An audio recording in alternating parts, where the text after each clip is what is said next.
Recently, I was scrolling through the Five Nights at Freddy's subreddit when a post caught my attention. It was made by user toplap9647 and its title was "What Really Happened to Security Breach? Chronicles of the Sandbox Cut." Now I'm a person that from the moment Security Breach released criticized the game for, well, many things. I've criticized the comic book endings, I've criticized the game's endings in general, I've criticized the game's story, but what I've criticized the most was that the game was nothing like it was advertised. And after I've read this full post, my opinion, well, changed. In this video, I want to give this post the fame it deserves, since it only got 150 upvotes and after a day was kind of forgotten about. But this thread is genuinely something that all FNAF fans who didn't like how FNAF Security Breach turned out need to hear. So that's why I'm going to read you the full post by toplap9647, and you can also find it in the video description. So sit back, take a snack, and let's dive deep into what FNAF Security Breach used to be. Introduction. Hello there. As you may know, for the past couple of years, we've been hearing a lot of complaints about how Five Nights at Freddy's Security Breach was ruined by the cuts. While I don't deny that a lot has been removed, I feel like there is a lot of misinterpretation as to what FNAF Security Breach was really meant to be. I'll be working with a lot of information that's already known in the data mining community, but for those who are new to cut content, I will still try and highlight the crucial points. The actual description of what Security Breach was supposedly meant to be is listed in the paragraph "Sandbox Cut," but before that, we have to take apart the elements that are falsely perceived as cut content. It's important to know what we are working with. The false perception. Online, you can find a lot of videos about the version of Security Breach's story that we never got to experience. Was Freddy meant to betray you? Did Vanny have a bigger impact on the story? A lot of it mainly comes from the trailers, and that's an important point to explore. The first teaser trailer. Altered or not, most of the areas in the teaser trailer are still in the game, but it's Vanny's dialogue that has caught everyone's attention. More lines of hers can be heard in the NVIDIA RTX demo as well, minus "I see you." That one was confirmed to not be hers. This version of Vanny was voiced by the actress Stacey Young, and during the casting, Vanny was labeled as the metal femme fatale, hence the robotic undertones and alluring motive of her voice. But the most important part is that Vanny's dialogue was never as extensive as Gregory's, Freddy's, or even Vanessa's. As confirmed by Stacey Young herself, the script never exceeded a page. All the dialogue we hear in the trailers might as well be everything that Vanny has ever had. With that in mind, Gregory, your friends are worried about you. The one line that has caused a lot of discussion may not have much significance at all, as it is akin to the lines other characters say in the game. "I bet your family is worried about you. Let me take you to your parents," when neither of these statements are true and just exist to lure Gregory out. But what about the children's roles on voices.com? For the record, voices.com is the website Scott uses to hire voice actors. Well, perhaps we should consider that it may not be a bunch of kids, but just one. Gregory. Each name you see on voices.com isn't a character, but a role title. And just because someone appears on the review board doesn't mean they were indeed casted or meant to stay. Take Vanny for instance. She had two different roles with different directions and casting.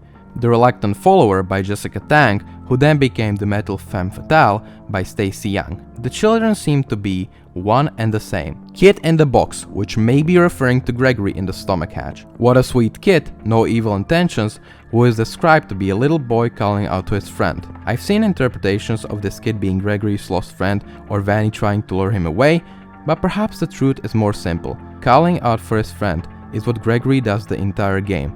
"Freddy, are you there? Freddy, I'm trapped. Freddy, this," and Freddy that. There's also Kid on the Run, This is a Bad Situation, who certainly resembles Gregory with the title alone. But the important detail here is that there were not one, but two castings for the Kid on the Run. Male and female. Similar both in the title and the amount of dialogue. Bear in mind, male and female doesn't indicate a gender of a character, but the actor. It appears Scott couldn't find the proper match for the role, hence the amount of child actors who are attempting to fill in the spot. The idea that there were many kids was born as a combination of these roles as well as Vanny's statements in the trailer. "Your friends are worried about you." But given that Vanny's dialogue was a one-liner with no further elaboration, like the ones other enemies have, This concept may be a misunderstanding, especially considering that the flow of the game was already set in stone. In the trailer, we can note a few things. For one, the map was mostly complete, at the very least, structurally, and the key points of the game were already in works. You can see the compactor reserved for Chica's boss fight, Phaser Blast arena used in the minigames, as well as the winner's lounge, where you get the blaster. The catwalk and the stairwell of Vanny's hideout are also included, which are part of the Vanny ending. Plus we are shown the loading dock and the lobby entrance, meaning the gameplay was always focused on looking for the exit. We will explore the building structure and how it ties into the gameplay further down, but to log the discussion of the teaser trailer, I have to mention a few elements that were solely designed for the trailer. Vanny in the loading dock. The shadow you see in the loading dock scene isn't a part of the gameplay. It has been added for the trailer as it is listed in the data for the cinematic camera, which produces a planning shot seen in the trailer. Moon in the kitchen. This one is easy to disprove, as this animation is literally in the files and is labeled marketing, implying it was only for the teaser. But did you know that this scene was initially supposed to tease Monty with him walking past the kitchen? The gameplay trailer. Now we go to the more interesting part, but I guess I don't need to write an essay about its implications. You have Vanessa helping you have Burntrap's dialogue and many different cutscenes. So what's the debate here? The important detail is this. The trailer was not made by Steelwool. As confirmed by one of the workers, it was Scott who scripted it. The dialogue you hear may have never been in the game. It's certainly not in the files or any of the cut subtitles. And the reason I'm highlighting the fact that it's made by Scott is because we've seen him add dialogue that never appears in the game and is used just as a teaser.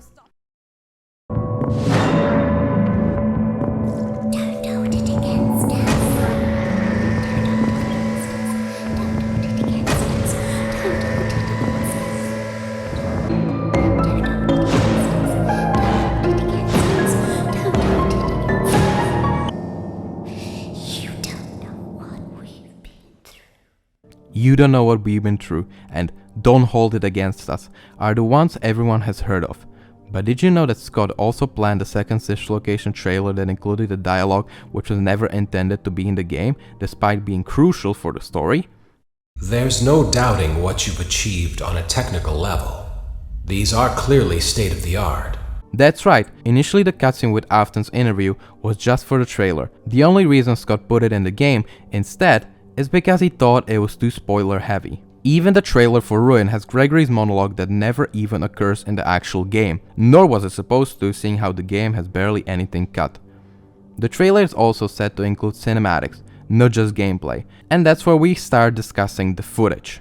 Specifically the scene of Vanessa in the price counter, leaning on the elevator. And what I'm going to tell you is that this scene could never even occur in the game. It only existed to showcase Vanessa. It's a bold statement. How would we know that? It is all in the movement of the elevator. Note where it's going, or rather, from where. It goes past the price counter, which would never be possible given there was no fourth floor.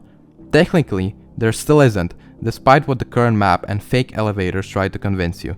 There are no volumes, no lighting, nothing to imply there was anything physical above the price counter. The point is that the elevator comes out of nowhere, going past the price counter, indicating that it isn't a real in-game footage. In the next part, we will cover more concerning Vanessa's status in the game. And let me bring up another scene that highlights how the trailer was never supposed to perfectly reflect the gameplay. That will be the scene of Burntrap in the West Arcade. Some may argue that perhaps his boss fight was meant to happen there, but no. From the concept stage, the sinkhole has always existed at Roxy Raceway. Even in the trailer itself, you can see that the Roxy Raceway has been damaged, just like in the final game. Vanessa the ally and Freddy the traitor. The theme of many videos explaining the story that has been lost. However, I would suggest to dive deeper and actually analyze the content in the trailers and in the files. Starting with Vanessa, we hear her helping Gregory and trying to get him out of the Pizzaplex. Gregory, we can get you out of here. You and me together. They won't stop hunting you. None of them will stop hunting you. But there are already inconsistencies present, including the scene right at the beginning of the game, with Gregory hiding from Vanessa. The same scene seen in the trailer. The unedited maps and the location files dating as far back as 2020 suggest that the intro was the same. It is your main tutorial, and it sets up Vanessa as your enemy despite her just doing the job of a security guard. She was never an ally to you. But what about the dialogue in the files? Gregory? Gregory? Hello? I'm here to help. Gregory? Is that you? Gregory, I can keep you safe. Please come out. I'm here to help you. Is someone there? You've got to trust me. I'm sorry. I think we lost him. She sounds kind, as if caring for your well-being. That is true, but I encourage you to read it. Then you may realize something that doesn't add up. None of her friendly voice lines add up into a coherent conversation. She's just luring you out. Gregory, I can keep you safe, and please come out, I'm trying to help you. Unlike Freddy, she isn't directly speaking with you. She's hunting you down just like everyone else. As for the element that's never considered in these discussions, a lot of the gameplay is location-based, and Lost and Found exists both in the digital map and the older lighting scenarios. Vanessa was always meant to catch you and lock you up in the lobby, where you'd face Vanny for the first time. Other discussions include whether Vanessa was a playable character at some point, once again, based on the dialogue, but it all comes down to the same issue. None of these are real conversations. They are scripted and recorded in one take, meaning nobody is seen replying to Vanessa.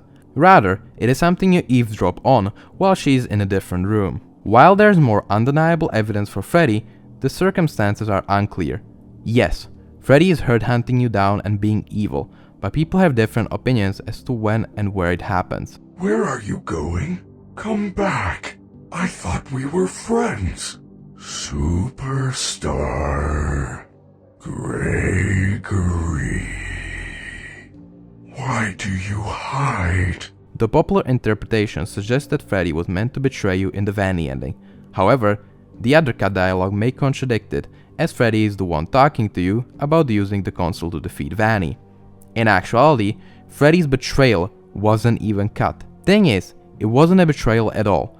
We see Freddy turning evil in the burn trap ending, and that's where the voice line fits perfectly. The thing that sets it in stone are evil Freddy's animations, mainly the one where he searches under the tables. Remind you, the Vanny ending doesn't have any tables at all, but the burn trap one does. The cat maps don't matter. It's not like they don't at all, but we have to set the record straight. None of the cut areas are significant. That's why they were cut. Most of them are just plain shortcuts or parts of extended challenges. Would being able to use a random corridor to go from the lobby to Fastgate suddenly fix the game? Don't think so. And neither would getting the fastcam by fixing a boiler in the daycare basement. But we can use older maps to see what did and didn't change in the progression through areas. And most of it is just the same things, only extended. The map didn't receive an overhaul. All the events are the same. Loading dock and the kitchen, price counter and East Arcade, the backstage office and showtime, parts and service and the Endo warehouse. As we have addressed earlier, the game's story was never majorly altered. All down to Roxy Raceway being affected by the sinkhole was planned from the concept stage. The sandbox cut. So what am I attempting to convey with the paragraph above? It sounds awfully like there was no older, better version of Security Breach. Is that the point of the post? Well, yes and no. The story and the missions were practically the same, only with more steps at times. But most of the cut content breakdowns focus on the wrong thing, attempting to locate more events and scripted scenes that would expand on the story. But perhaps we should do the exact opposite. What if I told you that the current version of FNAF Security Breach is far more story driven than anything that came prior? So what is the sandbox Security Breach? Well, it's just a nickname for what appears to be the older version of Security Breach that had even more focus on gameplay than story, and its main distinction is the lack of scripted progression, the 6-hour countdown. For the first time, it appeared in the gameplay trailer. You can see the Fastwatch doing something that we never see in the final game. It's actually counting time, and not scripted in timestamps, but every single minute. But wait, there's more. We have the intercom's voice lines recorded back in June 2020. Months before we got our first trailer. And there you find the following announcements. Attention all personnel. This is your last opportunity to leave the building before scheduled maintenance lockdown begins. I repeat, this is your last opportunity to leave the building before scheduled maintenance lockdown begins. Lockdown complete.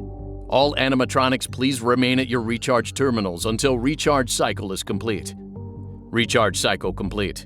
Building maintenance and other custodial activities may commence. Recharge cycle complete.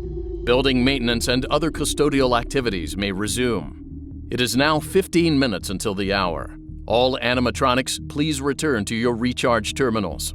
It is now 10 minutes until the hour. All animatronics, please return to your recharge terminals. It is now 5 minutes until the hour. All animatronics, please return to your recharge terminals. All animatronics should now be at their recharge terminals. At the start of the game, you also see an instruction card with a piece of outdated information, telling you that Freddy can be used again if he's out of power and you can only charge him at the end of the hour, which obviously is not true. Why would the tutorial teach you that? You can charge him anytime despite it practically colliding with the lore, since we're told the recharge stations are specifically being powered at the end of the hour. The game always reminded you about the time that's actively passing. This detail, the active time flow, opens our Pandora's box of possibilities. It means that you could do virtually nothing and just wait for the gates to open. But Steel will have thought of that too. Not only do you need to pass the daycare and meet Freddy not to fall victim to Moon, but you also have something else to care about, known as the Vanny meter. Well, some may recall Ray saying it was meant for survival mode, and he wouldn't be wrong, as it's the last place where it existed. But that's not the full truth, as the Vanny meter is hardwired into the story mode as well. Ever seen Vanessa run away to the atrium for no reason? That's the Vanny meter in action. Now, to those who don't know, Vanny meter is a special feature that reacts to your movement. The more you idle, the more it fills up. If you stand still for a while, Vanessa gets triggered. She runs towards a large bathroom and there she becomes Vanny. For one, it implies Vanessa must have patrolled the map since at least 1 AM. For two, the main purpose of the Vanny meter is to make sure you don't leave the game running in the background while you're gone doing chores. No cheating allowed. You survive 6 hours fair and square. There are a few things linked in the timer besides the Vanny meter. Some of you may know about the night mode, the dark blood lighting that appears to be early version of the starry filter Moon has. These are the emergency lights. Just as Freddy said, at the end of the hour all the power goes to the recharge stations. But do you know what happens if you activate night mode at 12 AM? Time starts going. Not in the survival mode, but in the plain story mode, activating on its own. One more thing that caused a lot of commotion was the Plan A pop-up that appeared if you died at 6 AM. If someone still wonders what it is, the answer is right here in the files. Plan A, mission. The main door opens at 6 AM. Try to survive the night until the main door opens at 6 AM. The doors are open. The main doors are now open. Head to the main entrance quickly. Plan C, mission. Find the price counter security office on the 3rd floor. The price counter is on the 3rd level above the main entrance. You should be able to escape there. Find the door to the security office. Look for the door with a security badge symbol on it. Find another way into the security office. Take the security badge from the security office.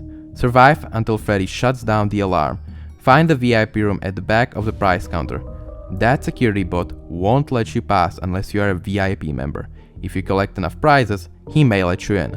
Plan B. Well, it doesn't have an official mission breakdown, but it's pretty obviously linked to loading dock, plus the trigger for it is signed accordingly. Now, what makes these missions so special is that the fact they are no longer special at all. The idea of 3 plans implies you could follow one while neglecting the other, which is obviously impossible in the current game since you are forced to follow Plan A in both cases. And nor can you decide to follow Plan A without collecting the badge for the loading dock ending. But what if it wasn't meant to be this way? What if you could find a different exit before the 6-hour mark? I believe this is the exact reason why these extra exits exist in the first place. If you are skilled enough, you could finish the game way sooner. It wasn't a step-by-step story like Ruin, it was a gigantic mall simulator where you are moving force of the plot. This is the reason why everything feels so forced and unmotivated. Why do I have to go into the building if I can just wait for 6 hours? Why do I have to destroy the glam rocks if that was never the plan?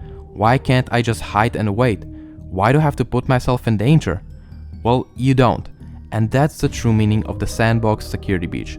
The idea of surviving the night your way, while it's your curiosity, greed, or bloodlust that pushed Gregory to survive, collect, and fight. It's a big sandbox puzzle where you look for anything that could aid in your motives, whether you just want to live till dawn or play detective and uncover all the secrets of the Pizzaplex. Another important element of the sandbox is the way enemies act. As you may have noticed, Security Breach did something to the bots that changed them forever. Their pathing was limited. They can't walk away, even though that's their design. The natural state for the animatronics and Vanessa is to freely circulate around the map without obstacles. That's why sometimes you can notice Chica get stuck at customer service locker room. She attempts to go off the rail and go through a shortcut that no longer exists. That's why Vanessa runs into a wall and disappears, as she can't reach the daycare bathroom to become Vanny. That's the reason why the map is flooded with security bots, as the Glamrocs could walk to the far end of the building. And that's why the map had so many various corridors, airlocks, and passages. No elevators, no loading screens, only the steady circulation of animatronics and Vanessa around the premises. The enemies could pick shortcuts and circle in on you, or instead you could use a different exit and not end up in a dead end. That's why the large and interconnected web of utility tunnels used to exist. It was a reward. As you upgraded Freddy and opened more gates, you could then unlock more underground ways to reach your destination without the need to face the Glamrocs patrolling all the areas upstairs. Just like Freddy tells you at the start of the game, utility tunnels are the safest path, and they were intended to get you anywhere you want. Race interference. So what exactly happened with this version of the game for it to just cease to exist? Well, if it wasn't obvious enough, it didn't run. Maybe it did without lighting and with the high-end hardware Steel tested it on, but once the last-gen consoles and the computers rolled into the picture, everything started crumbling. Though even the new gen appears to have a bit of a hard time with the game. Steel put all their eggs into one basket, so the handle snapped, and all they were left with was an omelette. The game was unable to seamlessly load the areas without stuttering, which led to the creation of the elevators and map division. Their most prized mechanic has fallen. The enemies and the player can no longer freely roam the building without being stopped. It's not like they didn't try to keep the map's integrity though.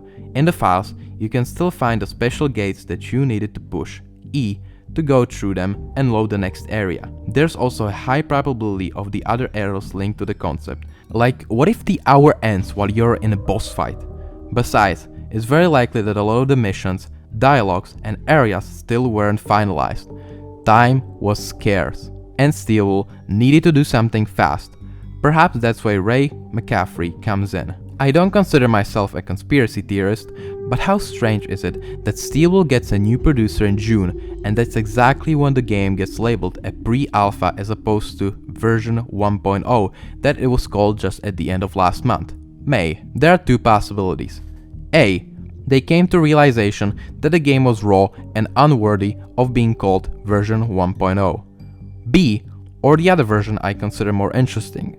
It changed because this is no longer the same game. The game that was 1.0 is no more. The Sandbox Security Breach has been cancelled, be it by Ray McCaffrey, Jason Topolsky, Andrew Dayton, or the whole team. What was now born is the Scripted Security Breach, the linear gameplay formula with scripted events. Sandbox Security Breach was in development for years, so it was a version 1.0. Scripted Security Breach though was just born, so it became a pre-alpha. Believe it or not, Ray may have saved Security Breach from either being delayed again or being cancelled. For instance, he was the one to call and hire Marta Swetek, Gregory's, Roxy's, and Vanny's voice actor, whom Ray knew from previous work experience. But the development still wasn't in a good place, as the dialogue was being recorded even after the release date announcement. Not to mention that there was no public casting call for Gregory. Marta was asked to fill in the spot, despite not being interested in child roles. She still managed to pull it through, and now nobody imagines these characters without her. But it is clear something is not right when you, without arranging the usual casting calls, get an actor to do 3 characters at once, left alone a character they didn't even want to voice. Even then, Steel never gave up on Sandbox Security Breach, to some extent. They attempted to salvage what they had and revive it in what we now know as the survival mode. Survival mode isn't just a random feature. It is the remnants of what Security Breach was attempting to do, minus the story bits. The 6-hour sandbox mechanics were presented in a more simple mission to collect gifts scattered around the map. But even that has proven too much to handle, and thus, the tale of the sandbox cut ends here. The epic tale of love, hate, bloodshed, and overambition. Well, it had a bit of continuation. Steel wanted to include a survival mode in Ruin, but never went through with it. Whether it is for better or worse is unclear, but only time will tell. the aftermath. The security breach we have now feels incomplete not only because of the cut missions and mechanics, but because it's one game impersonating another, trying to do something that it isn't. While I do believe this old route of progression would have made the game feel more complete, I still wish for the series to focus more on the story and its underlying themes. Come on now, we have a series of amazing books and short stories with thought-out characters and unraveling mysteries, while the games get only a fraction of that in a form of scavenger hunt. I feel like Ruin was a step in the right direction. Surely it has all of kinks to work out, but if trend continues, eventually we'll get something truly special. I would like to thank everyone for reading. I would also like to mention the technical FNAF discussion, which is full of talented people who helped to build the steps to this possible solution to the biggest mystery of Security Breach. And thanks to Pizza Gamer for some of the illustrative content seen in this post. Much obligated, see you next time. Doodles. This was the full post. Now I've also left a comment on the same exact post, with it being my full reaction to it. Wow. Just wow. This post was a masterpiece. I always saw Security Breach as something like the original script for Star Wars Episode 9, Duel of Fates. Basically, if you don't know what it is basically a completely different movie from what we got. But there's a big difference between Duel of Fates and Security Breach. This being the whole original idea, script, story, everything for the Duel of Fates had been revealed, and there's no secrets or mysteries surrounding it anymore. The original director wasn't hiding it. The thing with Security Breach is that the creators, Ray, J-Top, whoever, were always very secretive about this one project and its cut content and development. When the first complaints for Security Breach started, being first, the game is buggy, and second, the game is nothing like the trailers, they had never, to this day, acknowledged the second set of complaints. They never said anything about the sandbox mode, they never said anything about the cut content, except for the Valley Girl Chica and adding the cut minigames to Ruin, and they never said anything about the differences in the trailers. Now, we shouldn't just blame them, but also Scott. Him being quiet when his biggest, most ambitious project releases is just super unprofessional. Now, this thread made me realize that Security Breach probably wasn't changed that much from the original thing, which I'm super happy about.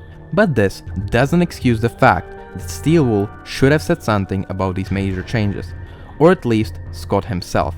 If Scott can address some other things happening in the community, then why not this? If he just explained the Koftan cut, the trailer things, and the original plan for the game, why it changed and why the game felt so rushed, then I would be the happiest person. Just one Reddit post could have cleared this whole confusion. I guess this was really close to the time that Scott had retired, so he didn't really want to interact with the community. I guess we can all say from this is that Security Breach wasn't majorly changed when it comes to the story, but rather from the gameplay aspect. And also, Steelwool or Scott should just explain things like this, and not trying to keep everything a secret for no reason other than to make Security Breach development a complete mystery. Thanks again for this thread, have a nice day. So yes, from all of this, we could tell that Security Breach wasn't probably changed story-wise drastically, but rather gameplay-wise. This whole sandbox cut is something that we will most likely never get to play, or at least not anytime soon. And generally, this changed my whole opinion on development on the game itself. This was truly one of, if not the best post I saw on Reddit, and that's why it was necessary for me to fully narrate it for you, since I wanted the world to know about it. Let me know your opinions about this thread in the comments, and please, go to the Reddit post and upvote it, cause this was, even if you don't believe it or something, one of the best threads that there is, and it makes me sad that most people don't know about it or didn't read it since it was too long and will still continue saying stuff that aren't really the case, as we learned here. So, thanks a lot for watching, and I will see you next time. Something happened that needs to be addressed. The new interview with Scott Cawthon dropped, and he had this to say about Security Breach. Security Breach, there's a really big story behind that.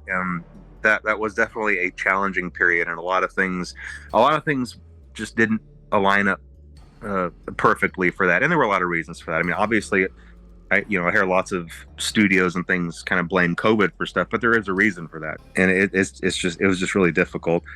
I think that's really the only example when my idea of how a game was going to go was misaligned with how things were going with Steelwool, and I had a specific story for this in mind.